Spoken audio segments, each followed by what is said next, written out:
Okay, let's talk about the extrude tool and how to use it. So the extrude tool is a way that we can take existing parts of our model and add new additions. So essentially what you do is you take a face or an edge and you are essentially pulling it out into new geometry. So in order to do this, what we're going to do is we can go into edit mode. So start in object mode, I right click on my object. I can go to edge or face mode. In this case, I'm going to start with face. You can find the extrude tool under edit mesh. So you can go down to edit mesh extrude. You can also find it here on the hotbar, this little extrude button. It's also a hotkey for Control E, and that'll activate the extrude button or extrude tool. And you can also hold Shift, right click, and you can find extrude face. So when I extrude, I'm going to go ahead and be using the Control E hotkey. So as soon as I extrude, you'll see you have a new interface with this little window right here. These little transform tools are essentially going to let you pull out your new piece of geometry. One thing that some people don't realize when they first use the extrude tool is you don't even, as soon as you click on the extrude tool and activate it, it's already done its job, right? That piece of geometry actually already exists there, right? So it looks like there's not a piece of geometry there floating on top. Lighter looks like it still has the same original face, but there's actually a face right there that's floating right there. So you can pull it out. I'll Control Z that back. You can also check your history in the channel box, or you can also see it in the attribute editor. You can see I still have the extrude here, so it actually happened. So I'm going to Control Z back until it's no longer happened. Okay, so I grab this face, I do Control E to activate, and so in order to pull out the extrusion, to essentially, so it's the extrusion's actually there. So in order to pull out the extrusion, I can use one of these sliders or use the transform tools. And we just looked at what the transform tools do, right? You just pull the face into a direction and translate it.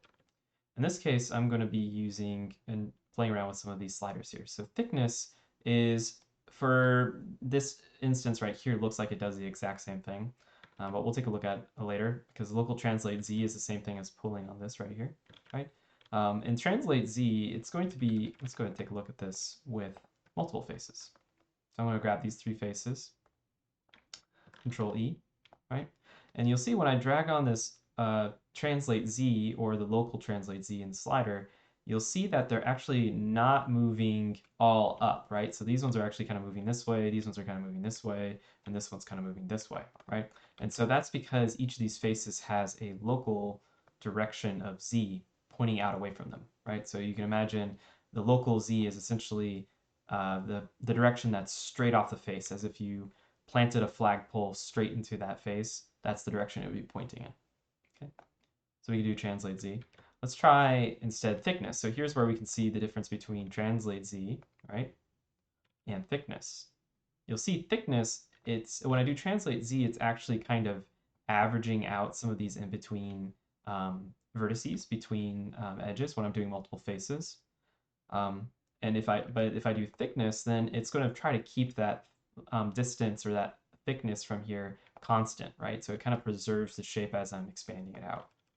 Go ahead and Control Z back. All right. So I can come here. Let's select these two faces. I'll go ahead and extrude. So here we go. Oh, here we go. We have thickness, and then we have local translate Z. Okay. So if it's not performing the way you think it should, just be aware if that's what's happening. I've been doing local, right? And usually you want to do local. Sometimes you want to do world axes. So it's obeying the normal directions of your translate tool, right? So if I wanted to actually translate these out and move them and position them together, kind of like this, then I might want to be doing the world's axes. And I'm just clicking on this little icon right here to change that. And you can see I can actually turn it on and off, right? So I can switch to local, then go to global, right? So it's pretty cool. Control Z back. All right. Let's go ahead and show you one of the purposes I use the extrude tool for. So what I like to do is I like to use the extrude tool to obviously extrude out, right? Most people do this, right? So extrude out or use thickness, or to extrude in, right? And we could just pull this inward, right? So we can pull this in or pull the thickness in, right? So that's not exactly what we want, right? Because we're getting these like single plane thickness edges that are going to look bad. So I'm going to Control Z back before I do my extrusion. So what I'm going to do is I'm going to use one of these sliders we haven't talked about yet, and that's the offset. Right? So the way the offset works is it actually stays within the face, right? So it essentially won't push off or push into the mesh. It's going to stay as much as it can on, or it's going to be like lining up with the face itself. So if I click on offset, you'll see that it's actually not going off of the face, it's going parallel and perpendicular to the face, or I guess in this case, just parallel with the face, right? So I pull offset or this way or that way. This is a quick tip that's not really related to this particular tool, but if you hold control whenever you do any of these drag sliders, it'll do really small increments. So it'll do a lot finer increments. So you can see it's doing hundredths instead of tenths. And if I do Control Shift, I can get, I think Control Shift gives you finer control. Can't remember. Yeah, I think Control Shift should give you finer control. So I'll offset this in first. Now I'll do, and then let's go ahead and do a new extrusion. So this is one extrusion. So let's go ahead and do Control E to start another extrusion, right? And now I'll go ahead and pull that thickness in. Now you can see, now I have that thickness going there. So I'll use that offset pretty frequently. So I Control Z to get rid of all of my extrusions. And so I just use extrude, pull my offset in, and hold control so I get a smaller increment, and then I'll do another extrusion to pull it in. And I can do translate Z, but of course, if you do translate Z, it's not going to always perform how you think it's going to perform. So then I'll just go ahead and use thickness. Okay, we're going to look at another one of these menu items in that pop-up menu. So I'm going to grab these three faces here, and I'm going to go ahead and Control E to extrude them. And so normally when we do the local Z, right, we get this with that averaging going between them. If we do thickness, it's not going to average out, and we have this really nice even thickness going all the way around, right? Even thickness, even thickness, even thickness. So let's go ahead and do that thickness one. So we'll pull that out.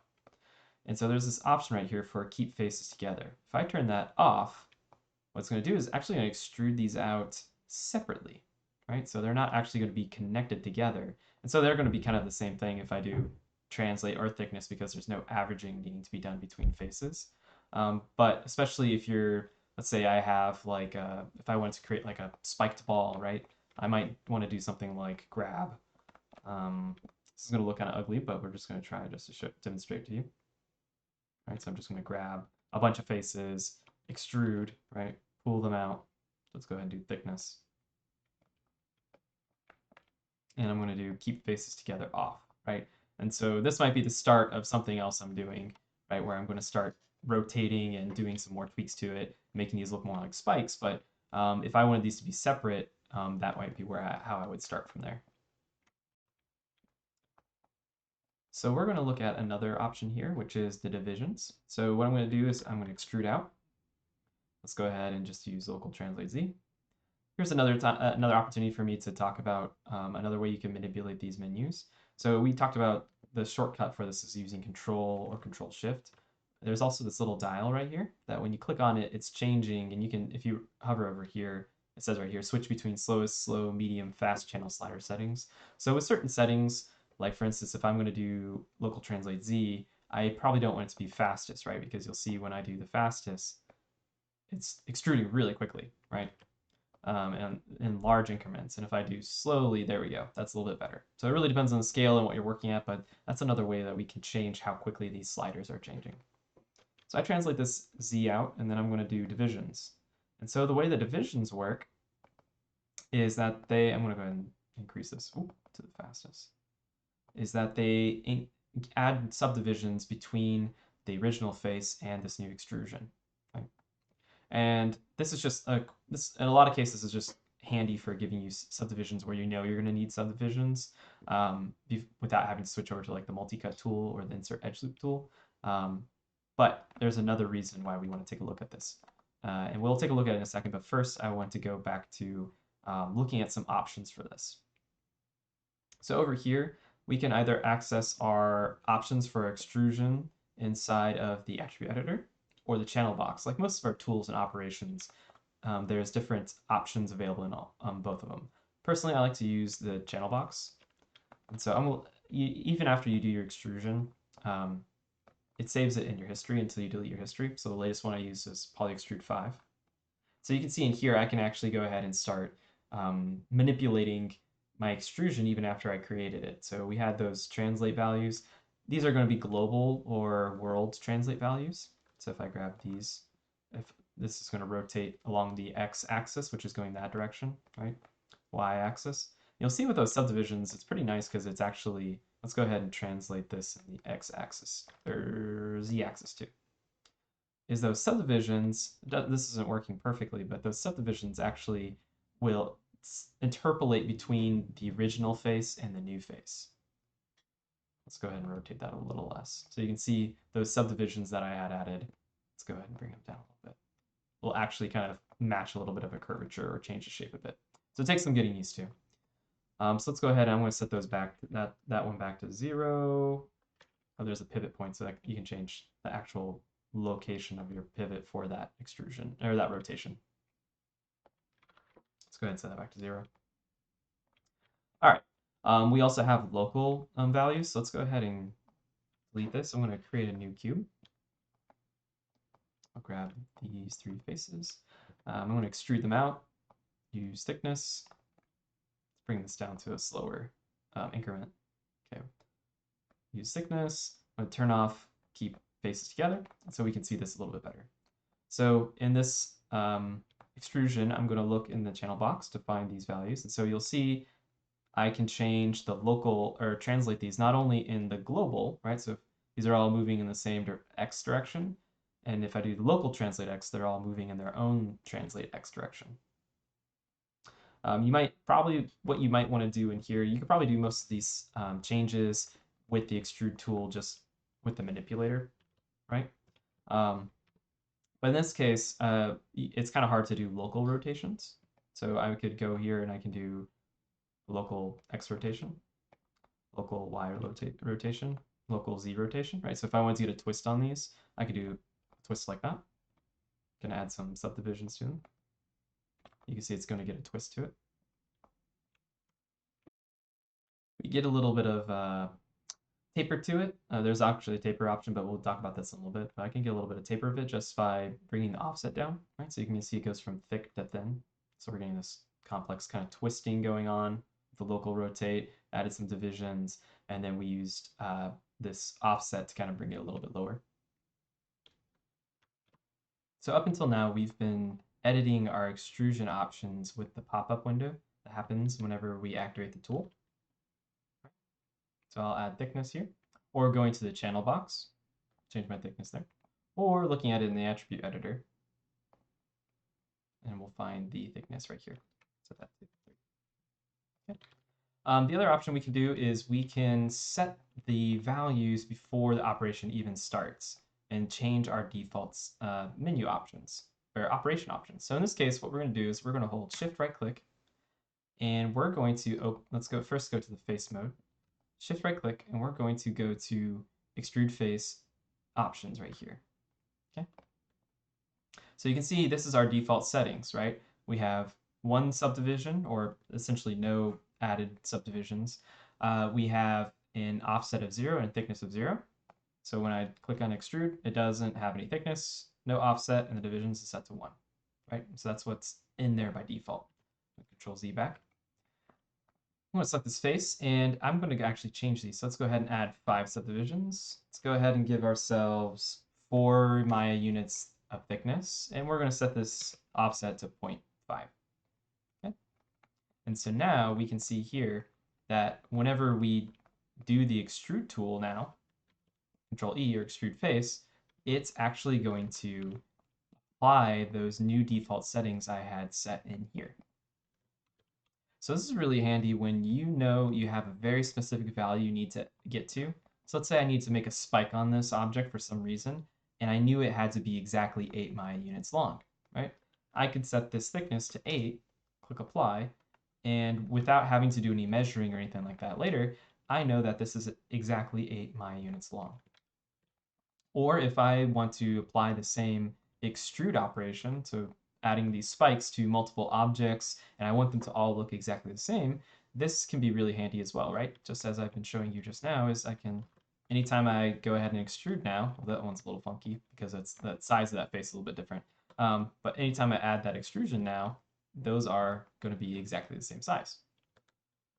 So each of these three ones right here have that 8 Maya units long, that 0.5 offset, and the 5 subdivision levels. So that's really handy and really cool when we want to use it. More often than not, you'll make a change into these menu options or this operation option, and you forget about it, and you come back and you use the tool another day or in another project, and it's not behaving the way you expect, right? And you want it to go back to default. So let's say I opened a new file and I was going to start modeling things, and I want to extrude. What the heck? That's not what I wanted. Why is it doing this? Oh yeah, I forgot I had changed the settings. So this is true for any tool or operation that has menu options that you can edit so that you can change their default options. So what I'm going to do is I'm going to open up the extrude face options again for the extrude face tool operation. So I'll go edit mesh, extrude, open that up. And I'm just going to go ahead and go edit reset settings. So anytime you have these values, you play around with these values and you want to go back to how it used to behave, just click on edit reset settings. There we go. Now when I click apply, it will save my settings for this tool back to its default. And so now whenever I use the extrude tool, it's going to behave how it used to. So the reason why I wanted to show these extrude face options at this moment is because I wanted to show you the curve settings.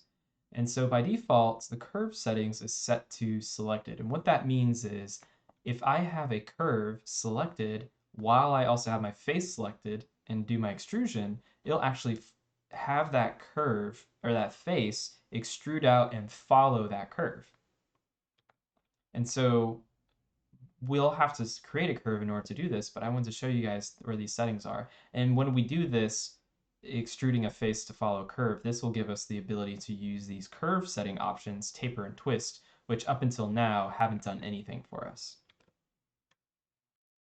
So you can see here that I have a curve that I created, and that curve starts at the face. I just set that up because it makes it a lot more convenient.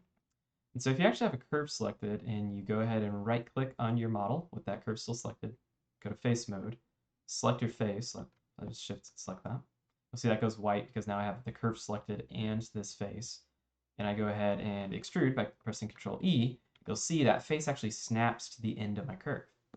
And that when you look at that, you'll be like, okay, that's kind of cool. Why do I want to do that? As soon as you start adding divisions, you'll see it actually it's showing that the face is actually extruding and following along this curve. So I need more divisions so that it can give me a better shape of that curve. So let's set this to like something like 30, right? You'll see those faces aren't super well distributed, right? So these are really tightly packed. This is a little bit wider, and that's really based on the curve itself. I don't want to go into that specifically right now, but I have it in another video in terms of how to create ropes and objects like that. And so, and cords, you can use it for like a power cord. So when you build your curve, you can do the settings correctly to get like a nicer looking extrusion eventually. But by doing this with that selected curve, right, now I can do some curve settings. So I'll come in here to the channel box and I can go ahead and do a twist, right? So it's going to start spinning and twisting that extrusion along that curve. So let's go ahead and set that to like 1080. Right, so you can see that. We also have this other option called twist. And what that does, or taper, I'm sorry, taper. And so what taper does is kind of like what the offset was doing with it for us earlier, is it was letting me go ahead and it starts out at a certain size, and as it goes along that extrusion, it gets smaller to that minimum small size that I set with my taper. And of course, I can do that in both of these inside the tool settings over here too. When I have the menu option for my extrude face operation, I could go ahead and also apply that in here with the taper and twist for the pre-made setting for the extrusion. So we don't actually need to have a pre-made curve in order to do the twist and taper options. So what I'm going to do is I'm just going to select a face. I'm going to go ahead and open my extrude face options by holding shift right click. and holding it and going to this option menu for extrude face. And I'm going to come here. And so what we had before was we had selected. And so when we had a curve selected and we had this face, it would know to do the extrusion and follow that curve. If I go to generate or generated and click apply, we get this right here. And so you'll see now, let's go ahead and give it a little bit more thickness. So I'll just drag that out. And I can go ahead and do twist and taper, just as when I did the extrude and select with a selected curve. Let's go ahead and add some divisions. So I want to show you one more thing, but I'm going to show you another aspect of this generated curve. But before I do that, I want to actually show you another setting for my extrusion. So let's go ahead and I'm going to come and undo my twists, just because it's going to be easier to see it like this. By default, your curve, if you come over to the attribute editor, and you look at your extrusion options, it'll look something like this. And there's actually a collapsible menu right here. If I click open, this is where we have our curve options with the twist and the taper, right? So that's where I can edit it there. We have an option here that's not seen in our channel box, and that's actually the curvature. And so I can actually add points to this, and I can change the shape of this curve or this extrusion with these divisions and a taper on it, and I can actually change how quickly it is, or at what rate it is actually tapering at, right? So by default, it's just a linear going from the large size down to the small size, but I can actually click and drag this to a different point to change how soon it transitions. I could also change the interpolation type, right? So I can let's grab this first point, and I'm going to change that to smooth, right? Let's pull this out so you can see a little bit better. So instead of a linear line, you kind of get this curvature going to it. I can also open this up, and we can see this a little bit better. Okay. Okay, I wanted to make that a bigger phase difference so that you can see this interpolation better. So let's go ahead and set this. I went back into my extrude options for the taper curve. I'm going to go ahead and select that first point, change that to smooth. I'm going to have to add a new point. So now you can see we got this kind of parametric curve going on where we have this kind of round slope going down and comes down back here. We can set that to linear. Let's do it with this first option. So let's go ahead and set to linear. You can see it's like a straight slope. So the other one, set that to linear. And I'll come back up to the first one. Oops. If I need to get rid of them, I can click that. You can also pop this up larger by clicking on this. And now I can see I have a bigger curve option here. So it takes some getting used to, because even when I do this, I'm still kind of like, how am I still getting that round curvature? And the reason why is because I'm tapering, and then I'm also doing this kind of push down as well. So it's kind of applying this double transform visually. So it can be a little confusing. So I'm going to select this top one. Go ahead and select that to spline or smooth. Let's do smooth. I think it has a bigger exaggeration of that shape, and you can see that there.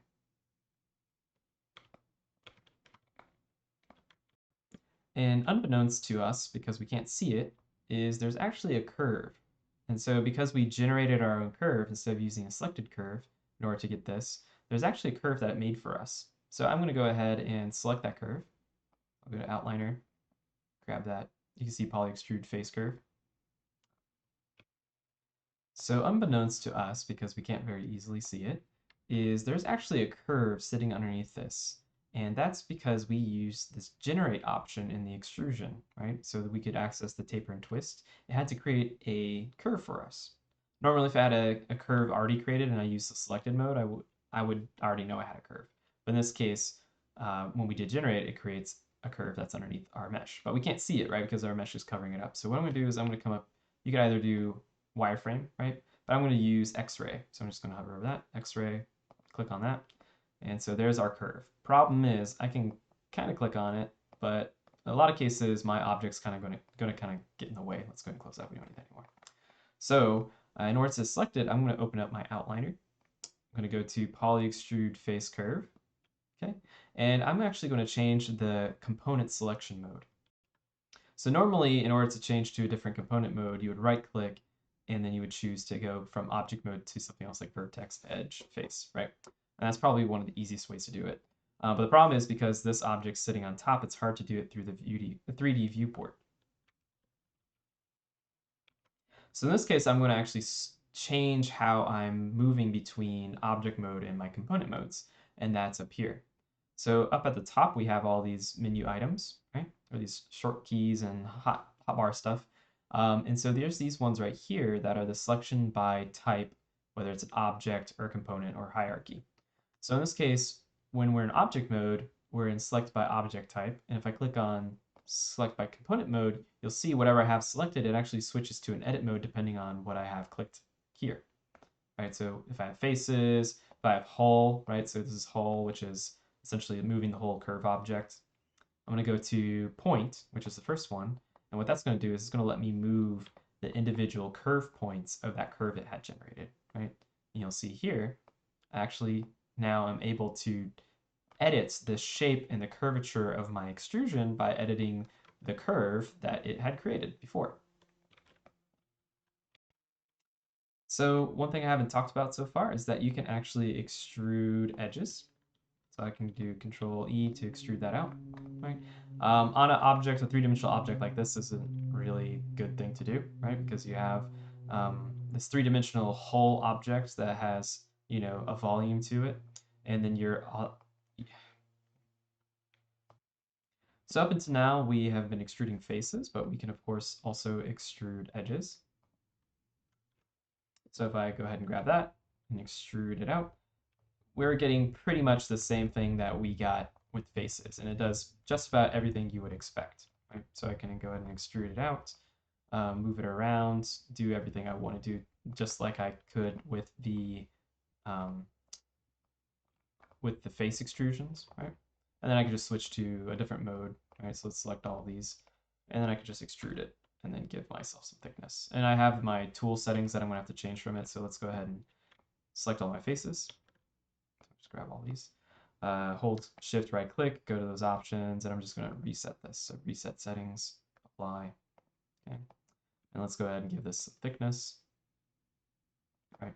So I extruded those edges out first, and then I extruded this thickness. Especially if you have like a really flat object as a thin thickness, it's usually easy to start with like a face or a plane and extrude it out into its shape and then give it a little thickness once you're done.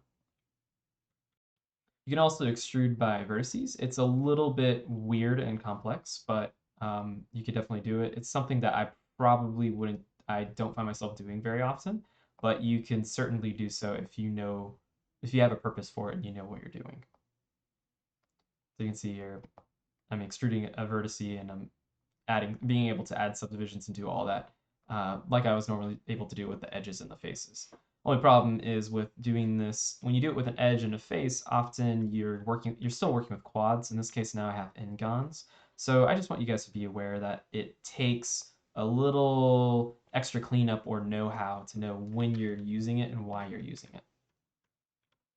The last thing I want to talk about is accidental extrusion. So I mentioned earlier how whenever you select your face or edge or vertice and you do extrude, right, with the default settings, you actually started your extrusion. Even if you don't move it, even if you don't change the thickness or the offset or the local translate Z, you still actually have a face here. And this actually happens fairly frequently with student work and even professionals when you just you think you think you want to extrude, so I do Control E to extrude, and I'm like, oh wait, actually I don't want to extrude, so I just switch to a different tool, right, to stop the extrusion. But I didn't stop the extrusion because that face is still technically there. So what I frequently recommend people doing is just first be aware that when you start the extrusion, as soon as you clicked Control E or you clicked the extrude button or you've gone to edit mesh extrude, whatever, however you've done it, you want to just be aware that you've already created new topology here and you just can't see it because it's flat straight on top of your existing topology. Okay, so let me Control Z back. So if you start an extrusion but you don't want to do it anymore, make sure you Control Z and stop your extrusion. And if you have any doubt, you can always check your channel box. The other thing I like to do is when I'm checking my extrusions, so let's go ahead and select these two. Let's say I extrude. If you're not sure, especially if you like deleted your history, right? So I delete my history. Let's go ahead and select my objects. delete my history, just found under edit, delete all by type history or delete by type history, right? So my channel box, if I delete my history, I no longer have my extrusions here, right? But my mesh has been acting funky. And so I can find those extrusions by actually switching to smooth preview mode by pressing 3, right? And you'll see, normally with a cube, let's move this cube over here, right? If I smooth it out, you'll see it's supposed to be this round cube or this round sphere. And you'll see it has 6 sides to it, right? In this case, the shape is changing, and that's because it looks like, let's go ahead and, actually, let me go ahead and, I'll do a simpler example of this. I'm gonna go ahead and delete this. So here I just wanted to make something that doesn't change its shape so much, so it's a little bit easier to see. You'll see right now I'm in flat shaded mode, and then I press 3 to go to smooth preview mode, right? So more or less stays the same shape, and you can kind of see the faces, their difference in their original location in flat shaded mode and smooth shaded mode. So really only these guys near the edges are really changing. So what I'm gonna do is I'm gonna go flat shade mode, start an extrusion, but I'm not gonna move it, right? And so let's say I have that extrusion there, but I wasn't really aware of it, or I know something's wrong with my mesh. If I press 3 on my keyboard, right, so let's select my mesh, you'll see my smooth preview mode is actually really great for revealing these problem areas in your topology where you have faces or vertices or edges that are sitting right on top of an existing one, right? So by going to smooth preview mode, you can easily identify problem areas right away. And so, I press 3, it looks like it's one face, and I can even select this face. So one face, oh, looks like there's a ring of faces around it. So that's a problem. So I can come here and I could, let's say, select these, do Control Delete, and there we go. So now I've gotten rid of that extrusion more or less. So that's pretty much the basics of extrusion. It's great. It's probably one of the most common poly editing, poly modeling, poly operations that you're going to use when you're modeling anything in whatever program you're using.